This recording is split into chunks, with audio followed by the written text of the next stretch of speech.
বলে কি হাসরের মাঠে যখন হিসাব দেওয়ার ডাক পড়বে, এই ছোট্ট বাচ্চার কিসের হিসাব, আর চিন্তাটা কত উঁচা পবিত্র। বলে যখন হিসাবের ডাক পড়বে, যখন আমার সিরিয়াল আসবে, আসো হিসাব নিয়ে আসো।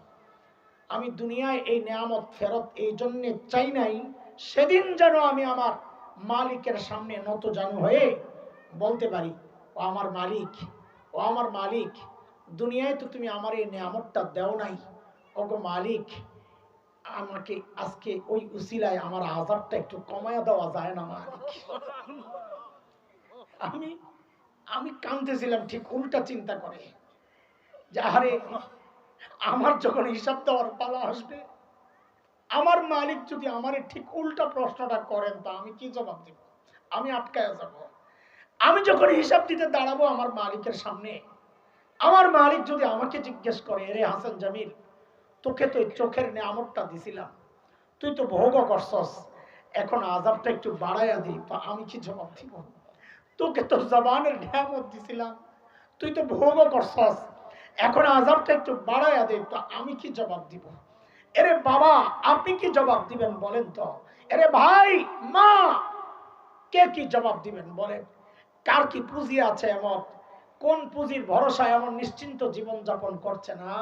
আরে আবু বকরের মতো মানুষ, আয় আবু বকর রাদিয়াল্লাহু আনহুর মতো মানুষ গাছের পাতা দেখতেন আর কাঁদতেন আর বলতেন, ইয়া লাইতানি কুনতু ওয়ারাকা মিনাশ শাজারা তুদাত ওতুকাল, হায় আমি মানুষ না হইয়া যদি গাছের পাতা হইতাম, তো জীবজন্তু আমারে চাবায় চাবায় খায়া ফেলতো, আমার আর হিসাব দেওয়া লাগতো না। এখন আমি আবু বকর আল্লাহর আদালতে দাঁড়ায় কেমনি হিসাব দিব?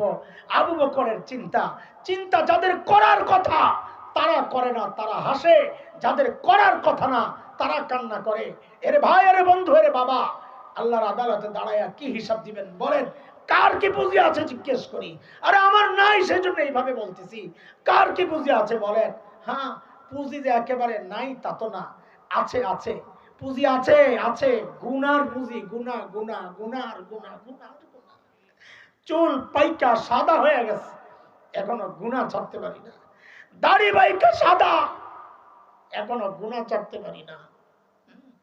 বাবা আর কত জিজ্ঞেস করি, কবে ছাড়বেন জানতে চাই। মিয়া সব কাম আমার কান্দে দিয়া তোমরা আজাইরা আমারে খালি ওয়াজ করো।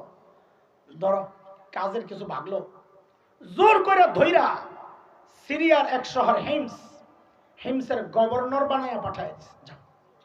সামনের কথাগুলো বোঝার জন্য দুইটা বিষয় একটু মাথায় রাখেন।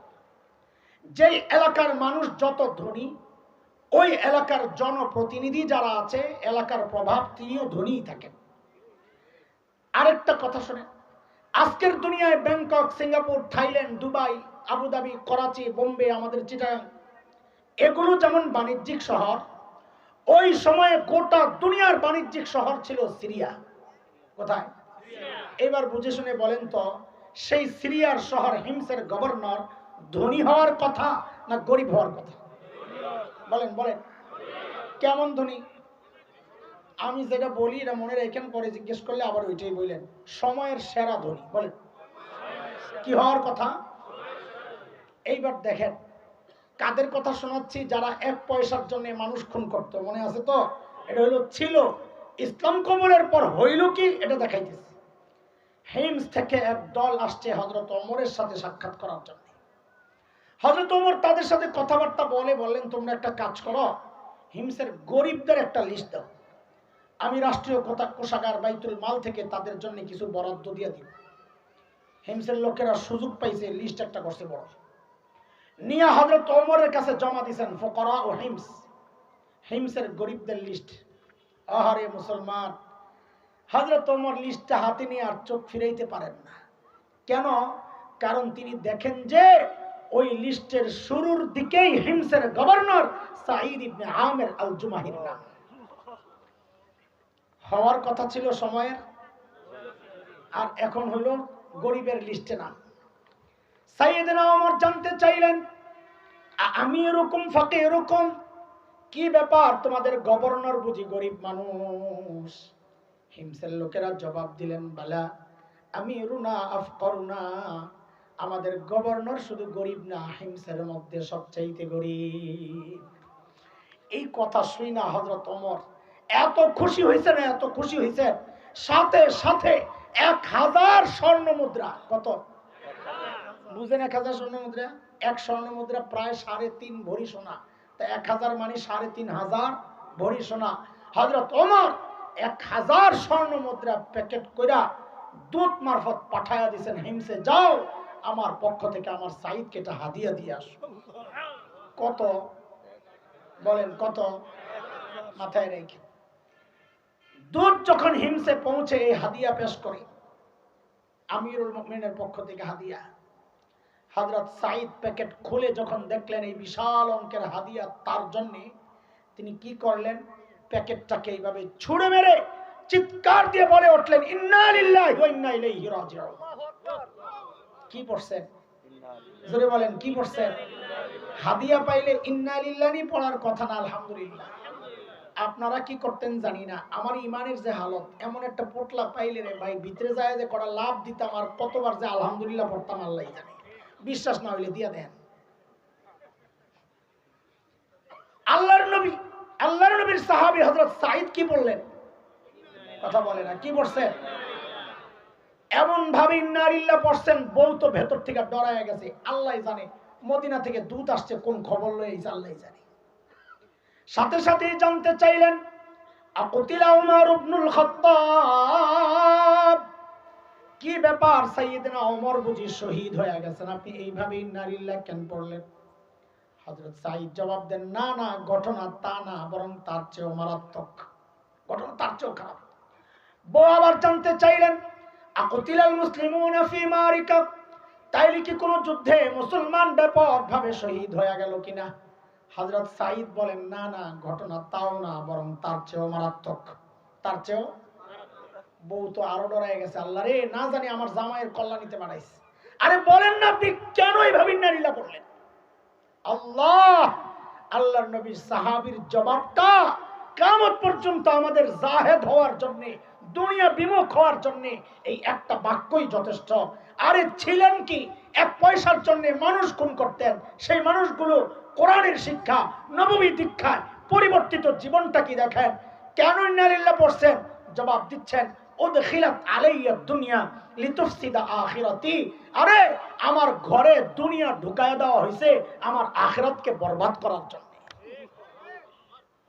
আল্লাহু আকবার। হইল কি? সাথে সাথে বিবিকে বললেন, আমি চাই মদিনার দূত আমার ঘরে থাকতে থাকতে এই 1000 স্বর্ণ মুদ্রা তুমি হিমসের গরিবদের মধ্যে বিলায়া দিবা। কি বুঝলেন? কি বুঝলেন? শাসকের মধ্যে যদি দিন থাকে, ইমানদারি থাকে, তো নিজের বরাদ্দের টাকাটাও জনগণকে দিয়ে দেয়। আর শাসকের মধ্যে যদি দিন না থাকে, তো জনগণের বরাদ্দের টাকা মাইরা বিদেশ যায় বাড়ি বানায়। কথা বলেন ঠিক কিনা? আল্লাহর নবীর সাহাবী যেই বিবিরে বললেন সব দিয়া দাও, বউ তো আর আমাদের বউ না, সাহাবীর বউ। কার বউ? বলেন না। আমাদের বউ যদি হইতো, আপনার কটা থাক, আপনার কটা কমো না, আপনার যে সিপাচাবাদী আমি হাইছি, কোন বিপদে শেষে পড়ি, আমারটার উপরে দিয়া যাক, কাছে নাই। আমার বউরে যদি কইতাম সব দিয়া লাও, ওরে খোদা একটা বিস্কি যে মাল লই, সব দিয়া লাইব, কই কি ঘরে কত কিছু লাগবে, আসলে তো জানি না। বেশি পিড়াপিড়ি করলে বলতো কি, 2 ভাগ করেন, অর্ধেক আমার, অর্ধেক আপনার, আপনারটা দিয়া দেন, বহু সওয়াব হইব। কিন্তু বউ কার? বলেন, বউ কার? একটা মূল নীতি মুখস্থ করো পোলাপাইন, যারা বিয়া করো নাই, যারা বিয়া করো নাই তাদের জন্য ফ্রিতে একটা পরামর্শ, আমার সাথে সাথে বলো, এটা মুখস্থ করো, কাজে লাগবে। বলো, জেসকার লগে তেসকা। আইসো না কামো লাগবো, কও জেসকার লগে, জোরে ক, সময় তার বেহাইয়ার গোষ্ঠী নিচের দিকে তাকায় ক, কেমন না দেয়, ক জেসকার লগে। মানে বুঝছো, তুমি যেমন আল্লাহ মিলাইবো তেমন। তুমি অনেকে আইসা ভাই দোয়া চায়, তাবিজ চায়, তাবিজ কেন রে? হুজুর বউ খুঁজা পাই না, কে জানি আটকায় রাখছে, বাম্মাইরা রাখছে বলে। তা আমি কই, বেড়া তুই নিজে 2 নম্বর আর বউ তালাশ করস, রাবেয়া বসরিয়া পাবি কেমনে? আল্লাহ কি জালেম রে বেটা তোর মতো 2 নম্বরের কাছে রাবিয়া বসরিয়ারে পাঠাইব? কথা কন। তুই যেমন 2 নম্বর, বউ তালাশ কর 2 নম্বর, দেখবি বউর অভাব নাই।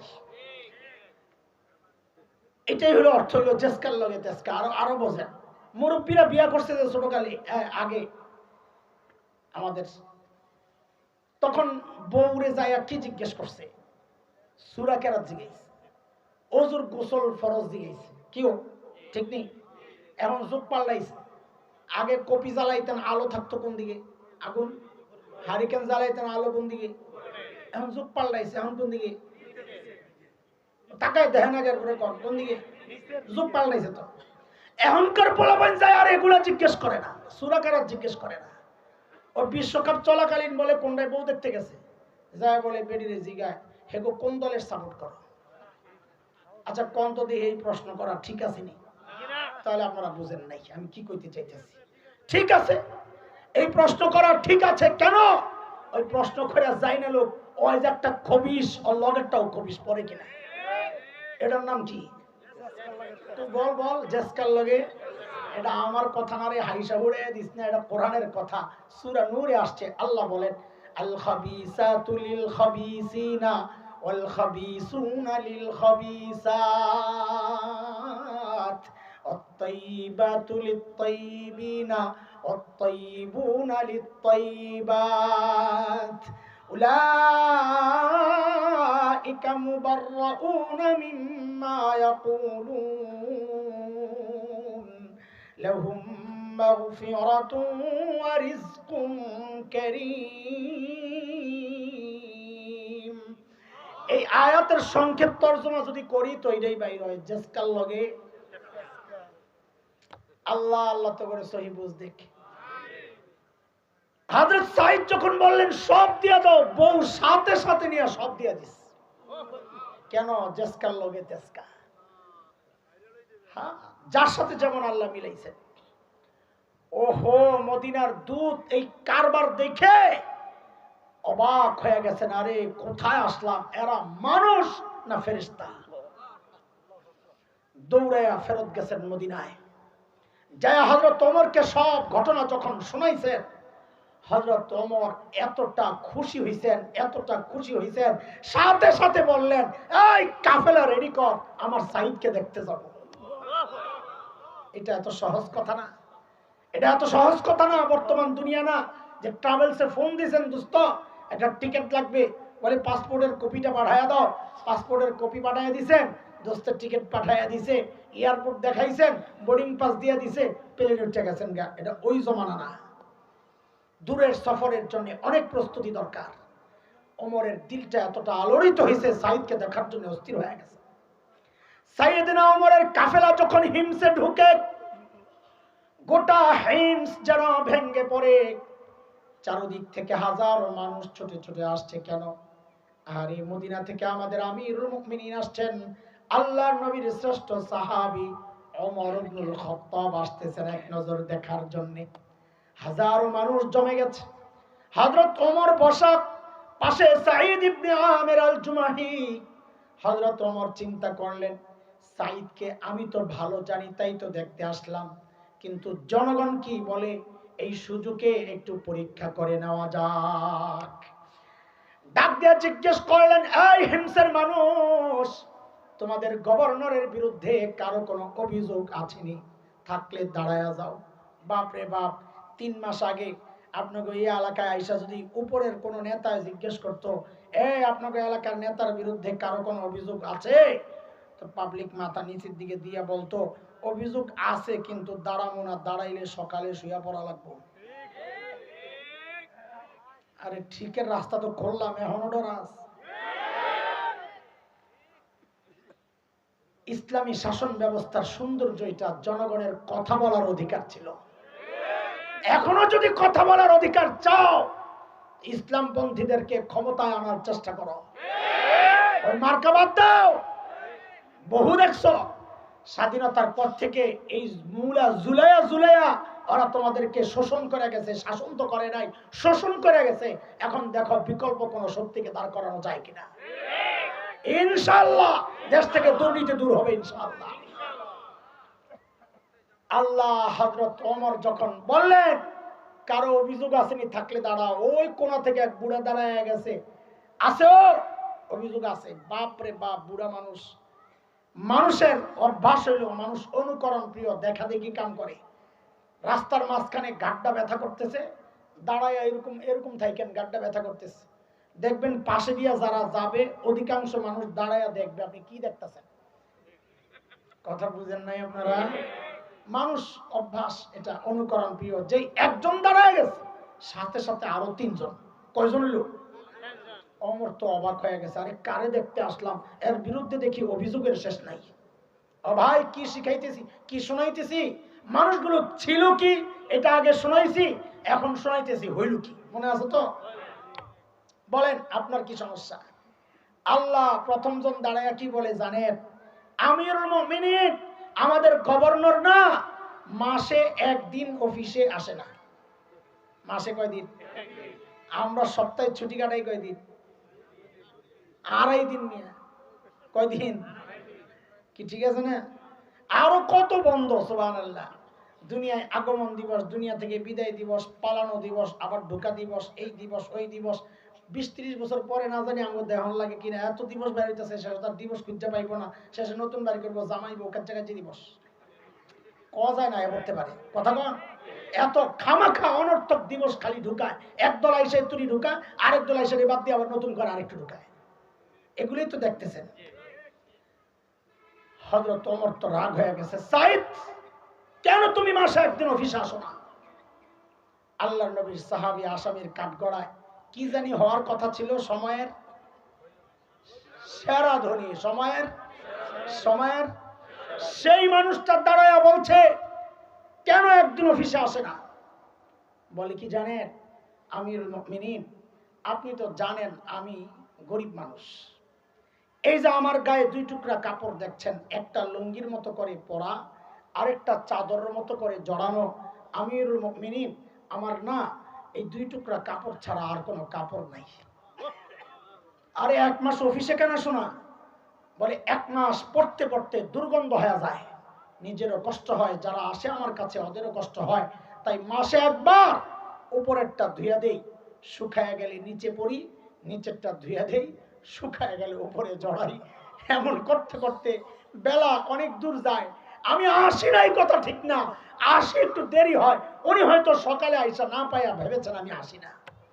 হযরত ওমর তো বুঝছেন যে অভিযোগ কোন ধরনের, তারপরও দাঁড়াইছে যেহেতু শোনা তো লাগে। বলেন 2 নাম্বার আপনার কি সমস্যা? আয় খোদা, 2 নাম্বার জনের অভিযোগ তো আরো মারাত্মক। কি বলে জানেন? আমিরুল মুমিনিন আমাদের গভর্নর রে দিনে তো পাই, রাতে আর পাই না। কি ডিউটি লইছে হেরে, রাতেও সময় দেওয়া লাগবে। হযরত ওমর তাও রাগ হয়ে গেছে, সাইদ জবাব দাও, কেন তোমাকে রাতে পাওয়া যায় না? জবাব দাও। আরে কাদের কথা শোনাচ্ছি? যারা সফরে গেলে বগলের নিচে মূর্তি লইয়া যাইতো, মনে আছে তো?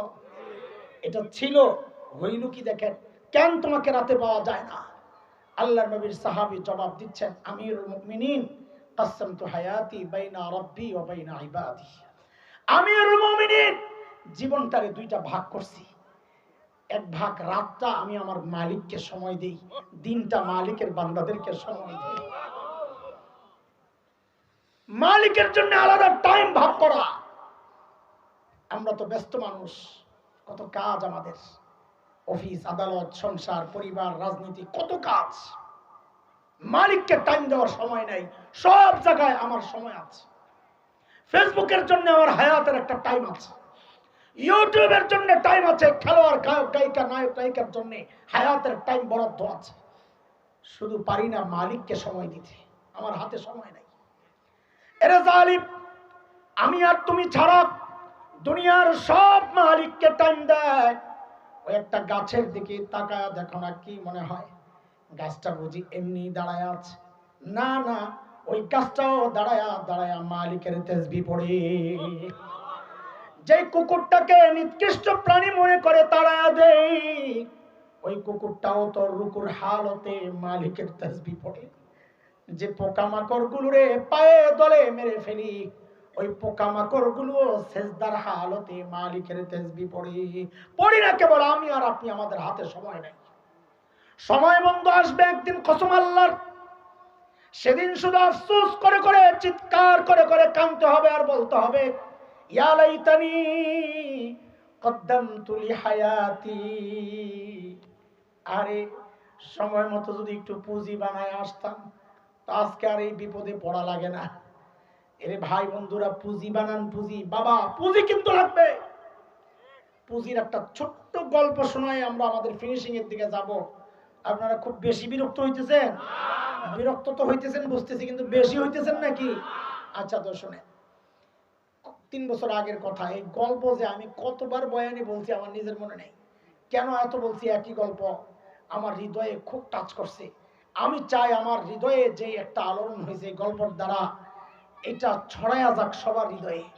কি সেটা শুনে, আরবের এক টেলিভিশনের প্রোগ্রাম আমার এক ভাই আমারে তার মোবাইলে দেখাইতেছে। সাক্ষাৎকার পর্ব। এই ছোট্ট যুবকরা খেয়াল করা, একটা ছোট্ট বাচ্চার সাক্ষাৎকার দিচ্ছে একজন আরবের টেলিভিশন। বাচ্চাটার বয়স বড় জোর 13-14 হবে। বাচ্চাটা অন্ধ, চোখ একদম গর্তের মতো, আমরা আরবিতে বলি মাকফুফুল আইন, একদম ভিতরে ঢুকা। তো উপস্থাপক বাচ্চাটাকে জিজ্ঞেস করতেছে, আচ্ছা তোমার যে চোখের নিয়ামতটা নাই, তুমি কি আল্লাহর কাছে এই নিয়ামতটা ফেরত চাও? বাচ্চাটার ভাবলে সিন জবাব, না, আমি এই নিয়ামত ফেরত চাই না। আমি তো অবাক হয়ে গেছি, কিরে বলে কি, চোখের নিয়ামত ফেরত চাই না? তো বুঝলাম, আরে ছোট মানুষ তো, এখনো বুঝ আসে নাই, এই নিয়ামত কত বড় নিয়ামত এখনো বুঝে উঠতে পারে নাই। তা আমি তো ভিডিও দেখে অবাক হইছি, কিন্তু যিনি উপস্থাপক, যিনি সামনাসামনি বসা, তার তো আরো অনেক বেশি অবাক হওয়ার কথা, তাই না? তো তিনি অনেক বেশি অবাক হয়েই জিজ্ঞেস করলেন, লিমাজা, আরে কেন তুমি এই নিয়ামত ফেরত চাও না? আরে বাচ্চাটার জবাবটা শুই না বুঝছি, বোকা আমি না, ও না, বোকা তো আমি, বোকা ও না, বোকা আমি। আল্লাহকে হাজির নাজির রেখে বলছি আপনাদেরকে, ওর জবাবটা শুই না আমি সাথে সাথে কান্না করে দিছি। আরে বললো কি এটা? বাচ্চাটা কি বলে জানেন? ওকে যখন জিজ্ঞেস করা হলো তুমি কি নিয়ামতটা ফেরত চাও, বলে না, চাই না।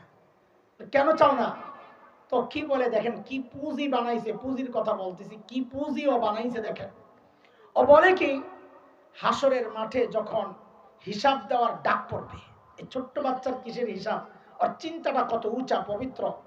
বলে যখন হিসাবের ডাক পড়বে, যখন আমার সিরিয়াল আসবে, আসো হিসাব নিয়ে আসো, আমি দুনিয়ায় এই নিয়ামত ফেরত এই জন্য চাই নাই, সেদিন যেন আমি আমার মালিকের সামনে নত জানু হয়ে বলতে পারি, ও আমার মালিক, ও আমার মালিক, দুনিয়ায় তো তুমি আমার এই নিয়ামতটা দেও নাই, ওগো মালিক, আমাকে আজকে ওই উসিলায় আমার আযাবটা একটু কমায়া দেওয়া যায় না মালিক। আমি আমি কাঁদতেছিলাম ঠিক উল্টা চিন্তা করে, যে আরে আমার যখন হিসাব দেওয়ার পালা আসবে, আমার মালিক যদি আমারে ঠিক উল্টা প্রশ্নটা করেন, তা আমি কি জবাব দিব? আমি আটকায় যাব। আমি যখন হিসাব দিতে দাঁড়াবো আমার মালিকের সামনে, আমার মালিক যদি আমাকে জিজ্ঞেস করে, রে হাসান জামিল, তোকে তো এই চোখের নিয়ামতটা দিছিলাম, তুই তো ভোগ করছস, এখন আযাবটা একটু বাড়াইয়া দিই, তো আমি কি জবাব দিব? তোকে তো জবানের নিয়ামত দিছিলাম, তুই তো ভোগ করছস, এখন আযাবটা একটু বাড়াইয়া দে, তো আমি কি জবাব দিব? এরে বাবা, আপনি কি জবাব দিবেন বলেন তো? এরে ভাই, মা, কে কি জবাব দিবেন বলেন? কার কি পুঁজি আছে এমন, কোন পুঁজির ভরসায় এমন নিশ্চিন্ত জীবন যাপন করছে না? আরে আবু বকরের মতো মানুষ, আয় আবু বকর রাদিয়াল্লাহু আনহুর মতো মানুষ গাছের পাতা দেখতেন আর কাঁদতেন আর বলতেন, ইয়া লাইতানি কুনতু ওয়ারাকা মিনাস শাজারা তুদাত ওতুকাল, হায় আমি মানুষ না হইয়া যদি গাছের পাতা হইতাম, তো জীবজন্তু আমারে চাবায় চাবায় খায়া ফেলতো, আমার আর হিসাব দেওয়া লাগতো না। এখন আমি আবু বকর আল্লাহর আদালতে দাঁড়ায় কেমনি হিসাব দিব? আবু বকরের চিন্তা, চিন্তা যাদের করার কথা তারা করে না, তারা হাসে, যাদের করার কথা না তারা কান্না করে। এরে ভাই, আরে বন্ধু, এরে বাবা, আল্লাহর আদালতে দাঁড়ায়া কি হিসাব দিবেন বলেন? কার কি পুঁজি আছে জিজ্ঞেস করি? আরে আমার নাই, সেজন্য এইভাবে বলতেছি, কার কি পুঁজি আছে বলেন? হ্যাঁ, পুঁজি যে একেবারে নাই তা তো না, আছে, আছে পুঁজি, আছে, আছে গুনার পুঁজি, গুনা গুনা গুনার গুনা গুনার গুনা। চুল পাইকা সাদা হয়ে গেছে, এখনো গুনাহ ছাড়তে পারি না। দাড়ি পাইকা সাদা, এখনো গুনাহ ছাড়তে পারি না। বাবা আর কত জিজ্ঞেস করি, কবে ছাড়বেন জানতে চাই।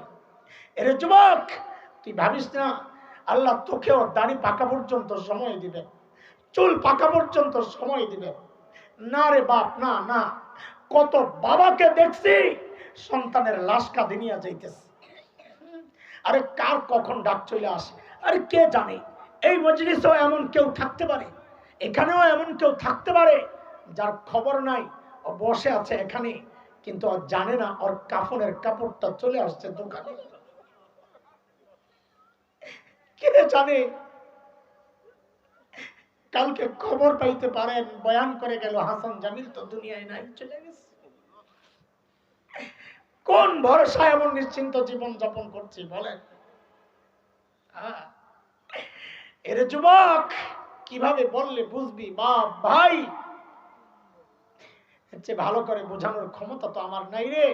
তা আমি যেটা বলি সবসময় তোদেরকেও বলি, তোরা আমার সামনে আয়, আয়সা বর সামনে, তোদের পাওগুলা আমার সামনে মেলা দে, আমি ওই পাওগুলারে জড়াইয়া ধইরা বৈশা বৈশা সারা রাত কান্না করি, তাও তোরা গুনাহ ছেড়া দে বাবা, গুনাহ ছেড়া দে বাবা, গুনাহ ছেড়ে দেন। একটু কোনোদিন চিন্তা করেছেন এই গুনাহওয়ালা চোখগুলা নিয়ে মালিকের সামনে কেমনে দাঁড়াবো? এই গুনাহওয়ালা জবানটা নিয়ে মালিকের সামনে কেমনে দাঁড়াবো বলে? এই গুনাহওয়ালা কানগুলা নিয়ে মালিকের সামনে কেমনে দাঁড়াবো? এই গুনাহওয়ালা হাত পাও নিয়ে মালিকের সামনে কেমনে দাঁড়াবো বলে? হ্যাঁ বলেন, কত করবেন আর নাফরমানি মালিকের বলেন? আরে কার নাফরমানি করতেছি কোনদিন একটু ভেবেছেন? ওই মালিকের যিনি এত ভালোবাসেন আমাদেরকে। এই বুঝি ভালোবাসার প্রতিদান? কত ভালোবাসেন বলে, কত ভালোবাসেন? আশপাশের দিকে তাকায় একটু বুঝতে পারেন না কত ভালোবাসেন? বুঝেন না কেন? আরে আমি আপনি দরজা জানলা বন্ধ করে ভেতরে যখন গুনাহ করি না, আরে আমার মালিকের কত ভালোবাসা, ভেতরে গুনাহ চলছে আর আমার মালিক বাহির থেকে দরজার নিচে দিয়া বাতাস আর অক্সিজেন পাঠাইয়া দিচ্ছেন যেন আমি মইরা না যাই। ওই মালিকের নাফরমানি চলতেছে প্রতিদিন। কবে ছাড়বেন জিজ্ঞেস করি বলেন? কবে আপনি মালিকের হবেন বলেন? হ্যাঁ, সব মেহনত সন্তানের জন্য, সব মেহনত বিবির জন্য। আরে যতটা মেহনত নেতার জন্য করো, এর কিছু অংশ যদি মালিকের জন্য করতা, তুমি দুনিয়াও বাদশাহী পেয়ে যাইতা, তুমি আখিরাতের বাদশা হয়ে যাইতা। কোথায় চলতেছে মেহনত আমাদের? হ্যাঁ,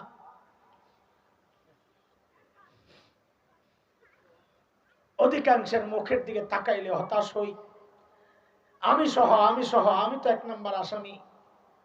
অধিকাংশের মুখের দিকে তাকাইলে মনে হয় মানুষটার আখিরাতের কোনো চিন্তা নাই, উদাস, হাসতেছে, গল্প করতেছে, তামাশা করতেছে। হ্যাঁ, এই মুহূর্তে ডাক আসলে কি করবেন বলেন? কোন পুঁজি নিয়ে মালিকের সামনে দাঁড়াবেন বলেন তো? কত বড় সাহস আমাদের!